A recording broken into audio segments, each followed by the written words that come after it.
So I have decided that to round out this little thing I'm doing on redneck Cerakoting, I'm just going to go off on a few other of these redneck topics because it's funny. I was talking to a buddy of mine. We grew up poor in the Midwest with nothing. We spent our whole lives trying to get away from our redneck roots, get out and find some roots is what it actually is.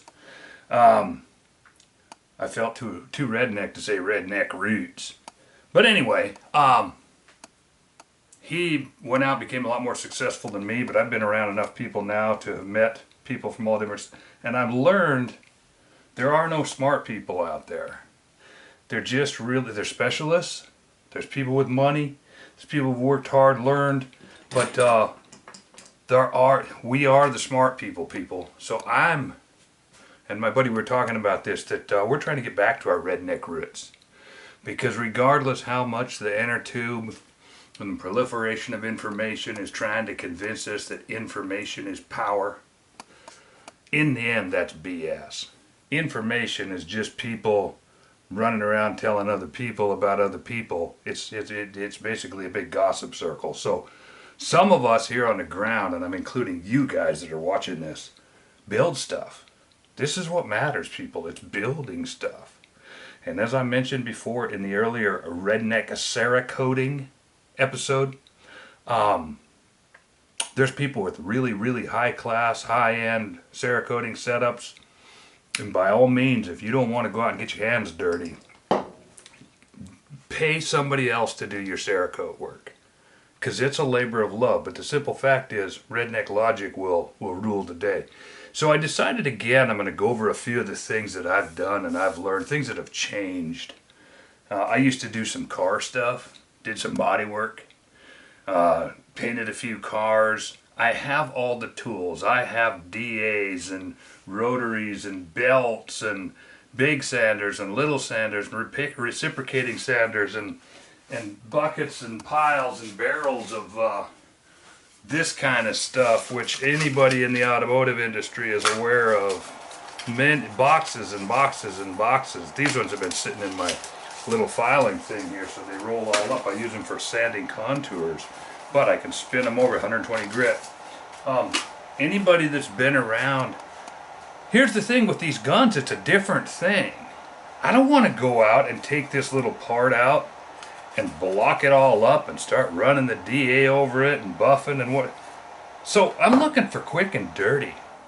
That's what rednecks do. That's what this is about, is quick and dirty and still getting it right. I'll never forget my favorite show I ever found on YouTube was something called Roadkill. A couple of redneck kids been hanging around hot rod their whole life, getting more and more prominence but not making the big money, building cars for other people. Writing articles on these hot rod cars. They decided to throw a dart at a map, go down, pick up a junk car, fix it, drive it home. Roadkill. Redneck, fix it up, get it going, get her done. And they have become almost rich and famous. They're now building some really cool cars and boats, and they're a wicked American success story. But in the bottom, down where the fire is, they're rednecks. And us rednecks build stuff. Us rednecks build the world. We, frame the houses and pour the concrete and climb the girders and weld and do and build. So I like to pass on things that I've learned. And here's an example. This little thing here is a total pain to work with. I don't want to go out. But here's a tool. I used to make these when I was in gunsmithing school. We'd take an old triangular file and we'd file it down and we'd make a little scraper. Well, now I buy these because they're hollow ground. This one's got a nice blood groove in it, little trocar tip. It bears down better. But I use them for everything. These are just two styles that I have, and I use them every day. One of the things I found was that on a little situation like this, it's really the handy thing for knocking off the big stuff. It really works well. This is just a use that, this is a tool that you never find in the automotive or the body industry. But instead of going through tons and tons of sandpaper, you can slobber this on. Anybody who's ever done body work recognizes what I've done here. I've taken Bondo And we used to Bondo it to get it to this stage. Then we'd add something called red clay. Well, that has changed. Bondo is still Bondo. It still smells the same, acts the same, works the same. Two things, two innovations I've come up with, two ways that I use it differently than automotive. Number one, when I got to mix these little bitty batches like this for something this small, where I'm just filling pinholes, but some of these pinholes are big enough that I went ahead and slapped a coat on there. Now I want to scrape off and leave the pinholes filled. And this thing here works good for that. And when I'm mixing these small quantities of Bondo, you're supposed to make a big disc about yay thick and then squirt, take the hardener and squirt across the top, and that's how you get your mixture right. That's how you get your ratio. But it's actually 2% by weight. Again, back to the way I mix epoxy and the way I mix other things. I now take a little bit of that Bondo and I go put it on the scale and I take a little drip. It's funny because you can't really drip it. That blue stuff right there is the hardener. I take a toothpick and I drop it in until I get my 2%. Let's say and I do it in grains. I put down 100 grains, I put in 2 grains of this, mix it up, the color changes, bam, and away it goes. Many lots of Bondo. The other thing is the red clay I was coming up to. In the body stores around here, it doesn't exist anymore. They said, nah, don't worry about the red clay when you're mixing Bondo. Just throw a little acetone and thin some up and use it for the red clay. So it's just Bondo and thinned Bondo. So using thinned Bondo for red clay, I still kind of miss the tubes of red clay. There's a bunch of little pinholes on this thing that I would have liked to fill with red clay. Couldn't. Mixed up some Bondo. I'll have one more. I'll scratch this off and I'll have one more little touch up and then this will be ready to paint and go. So I wanted to throw that at you. These scrapers, you go out there and you get you some. Small lot Bondo mix. And then this is another one. And this goes back to, I run a fine line here because I don't want to call Alex Wheeler a redneck. He could be any of, he could be anything, but he turned me on to this tool right here, which I'm a tool geek, I'm a tool freak. And rubber stocks is the thing that I do. This Hogue overmolded stock is a thing that I do. This stock has some wonderful vibration characteristics. Got an aluminum block that goes all the way up through into here and all the way back, and it's through the sides. This is very stiff. I can make these stocks hold up to brutal recoil impulses. But the pain has always been in fitting this barrel channel. This tool here, I was reading on an internet forum that I've been kicked off of where Alex spends a lot of time, and he brought up this, I don't even know what it's called, it's little wicked sharp things. He's got a link in his deal.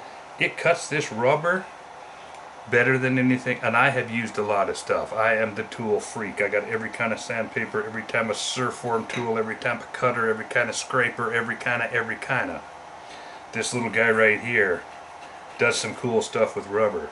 So whatever this is, look at the shape of it, go on the international market, find yourself one of these, because this is another of those things that gets the job done when other things don't. It's sharp enough that it cuts in ways that sandpaper doesn't. It cuts this rubber like butter. And since we were talking about redneck Cerakoting, I'm going to go ahead and show you one of the other things I did. Fixturing and holding are always a thing when you're Cerakoting. They're a thing when you're doing a lot of things. They're a thing when you're bluing. They have always been a thing. Fixtures have always been a thing in they're a thing for inletting. They're a thing for milling. So I'm always looking for other and better ways to fixture things. And this is just going to show you one here if I can do it. I might put my elbows down on the table so I don't want to pick up half the lung in the universe. Just because I want to lean down and be comfortable. Fixturing up a barrel for Cerakoting is always a problem. Earlier in the Cerakoting video, I had to roll a wire in my hands. this is copper wire, easy to bend, very malleable, and in this case I just used it to hook into the muzzle brake to hang it in the Cerakoting heater. And on this end, this is the way we normally hang barrels. I normally hang barrels in the oven from this end. And for air coating, I bought a bunch of these. This is actually a Kelbley's barrel thread protector. I bought a bunch of these Delrin ones. I drilled holes in the end of them so that I can hang them with a piece of wire like this. But I finally had to break down for the hot Cerakote. I had to break down, and I ran some aluminum in on the lathe and threaded the inside. And I can now screw these on, run them up to a nice tight barrel joint, spray them down good. And on this end, I ran these in far enough that I could thread about a 6-inch section of it, and then chop, chop, chop. I was just playing with it. Then I threaded another section, and I bored a hole through the center, and I whacked these off, and they drill into this end. And this is just aluminum, so it's fairly quick and easy. And these are very reusable. So now this end threads onto the barrel, and this end's got a threaded plug, and in this case I just ran a 1/4-inch hole in it, and I can do all sorts of things. I can run a 1/4-inch in there and nut it on both sides, a loop. I can do a hardware store, metal, like a wall loop or a wall hook. I can just take a piece of wire like this and stick it in there. But I've got a hole here, and it's removable, and I can tighten the joints up so that when the Cerakote, the paint goes on here, you can paint right up to this joint, get a nice clean run, then you can throw it in the oven and everything just bakes out. So this is just a fixturing thing that I came up with when I was sending some barrels off to a guy to have them barrel Cerakoted, because this wasn't my nephew who I would use now. There's another guy that jammed stuff in both ends, or he would run a piece of copper wire all the way through the barrel and making a copper wire loop, and I didn't like that. I'm not saying it would have damaged anything or did damage anything, but I just didn't like it. It was not what I wanted. Another guy is using barrel spinners and pinning them into both ends, and that's okay. But anyway, this works pretty good. You hang the barrel vertically, you spray in the downward motion. And I've had good luck with this little situation right here. And if I want to put it in a spinner, which I have a bunch of spinners, I punch a spinner tip into there, spinner tip into there. There, I'm spinnered up. I can do it all that way too. So this was just, again, this is an add-in. This goes, since I threw the term redneck Cerakote out there, I'm just going to add and expand a little on the rednecks theme and tell all you rednecks out there, hew back to your roots, dude. Understand, don't ever, ever, ever make apologies for being a redneck. The reason the world is falling apart right now is because we ain't got enough rednecks. We got too many people thinking that they know stuff and thinking they know how to get things done, when in simple fact, they couldn't change an alternator or change their oil, or shoot, some of them can't even change a tire. So as people that build stuff, as the world crumbles, and we move into our next cycle of pain and growth, I guess, is the two things that are going to come out of this. Cultivate these skills, cultivate these, and learn how to do these things with your hands, because there's always a place for people who can actually fix a problem. A car's broke down alongside the road. There's going to be a time in your life, might be a time here shortly when it's all around it. Google and the internet and AA, AAA, whatever that place is, I've never used them, so I don't even know who they are. They come and get your car, I guess. I call a buddy and he brings his truck, or I go get a dolly, or whatever it takes. So I'm not used to that whole mindset of letting somebody else fix everything. So this channel was started because I rednecked away. And to go back to the roots of this channel, 2.5 years ago, a number of years ago, I didn't have a lathe because I knew what a heartache it is to babysit a lathe, keeping everything, lined out. And how to get, for instance, I'm anal about identical chambers. I'm anal about sizing and sizing die fit, and the fact that chambers have to be the same size so that you can size. I recently did a run where I had 5 different 6 PVC chambers that I just slobbered into various guns. I took 3 cases and I ran them through until they fell apart. I fired them 30-40 times in these 5 different chamberings, because some redneck out there, no, not a redneck, guy named Gordy Gritters came up with a method that overcomes some of the flaws inherent to the system of owning a small lathe. I call his system Gordying. He showed me how to stick a barrel in and take readings off of it that I hadn't prior been able to do.